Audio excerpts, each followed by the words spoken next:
सुप्रभात विद्यार्थियों, मैं आपकी हिंदी की अध्यापिका श्रीमती सरिता त्यागी। आज की इस वीडियो में हिंदी की पुस्तक क्षितिज के काव्य खंड के पाठ 1 सूरदास के पद पढ़ेंगे। आप सभी अपनी हिंदी की पुस्तक खोल लें। आप मेरे को बोलते हुए सुने और अपनी पुस्तक में ध्यान से पढ़ें। इस पाठ में सूरदास द्वारा रचित पदों का संकलन है।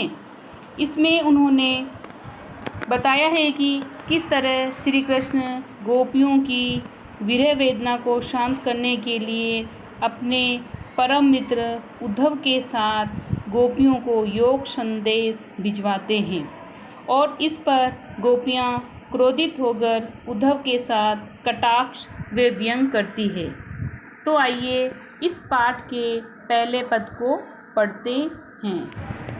उद्धो तुम हो अति बड़भागी। यहाँ पर गोपियाँ उद्धव पर व्यंग करती हुई कहती है, हे उद्धव तुम तो बड़े भाग्यशाली हो। बड़भागी का मतलब होता है भाग्यशाली होना। कि क्या कहती है गोपियाँ, हे उद्धव तुम तो बड़े भाग्यशाली हो जो कि श्री कृष्ण के साथ रहते हो। अपरस रहत सने तगाते नाहिन मन अनुरागी। अपरस का मतलब होता है अछूता, यानी जिसे छुआ न गया हो। तगा का अर्थ होता है धागा। तो यहाँ पर गोपियाँ क्या कहती है कि फिर भी तुम श्री कृष्ण के प्रेम के एक धागे को छू नहीं पाए हो, अर्थात प्रेम से अछूते हो, यानी श्री कृष्ण का तुम पर तनिक भी असर नहीं है।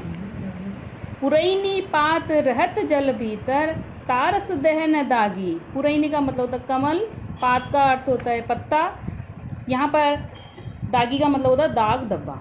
तो यहाँ पर क्या कह रही है गोपियाँ कि जिस तरह से कमल का पत्ता जल की भीतर या जल की सतह पर रहता है तो जल और कीचड़ का उसके ऊपर तनिक भी असर नहीं होता, अर्थात उसके ऊपर कोई दाग धब्बा नहीं लगता। ठीक उसी तरह से श्री कृष्ण का भी तुम पर तनिक भी असर नहीं है। जो जल महा तेल की गागरी बूंद न ताको लागी।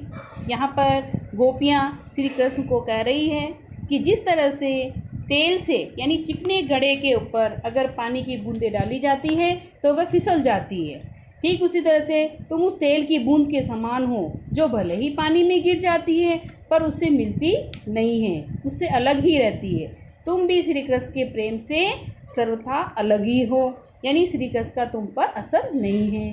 प्रीति नदी में पाव न बोरियो दृष्टि न रूप परागी। प्रीति का मतलब प्रेम, यानी तुमने प्रेम रूपी नदी में, पाँव का मतलब होता है पैर, बोरियो का मतलब होता है डुबोया। तो यहाँ पर क्या कह रही है गोपियाँ कि तुमने प्रेम रूपी नदी में पाँव नहीं डुबोया है, अर्थात उस पर मुग्ध भी नहीं हुए, तुम्हारी तो उस पर दृष्टि भी नहीं पड़ी, तुम प्रेम को समझ पाए हो ना ही जान पाए हो। सूरदास अबला हम भोरी गुड़ चाटी ज्यों पागी। अबला का मतलब होता है नारी, भोरी का मतलब बोली, गुड़ का मतलब गुड़, चाटी का मतलब चीटी, पागी का मतलब होता है लिपटना। तो यहाँ पर गोपियाँ क्या कह रही है, हम तो भोली भाली नारियाँ हैं, हम उन चीटियों की भांति हैं जो गुड़ से लिपटी हुई हैं, उसी प्रकार हम भी श्री कृष्ण से पूरी तरह अनुरक्त हैं, अर्थात उनके प्रेम में भाव विभोर हैं। श्री कृष्ण को हमने अपने हृदय में दृढ़ता के साथ समा लिया है।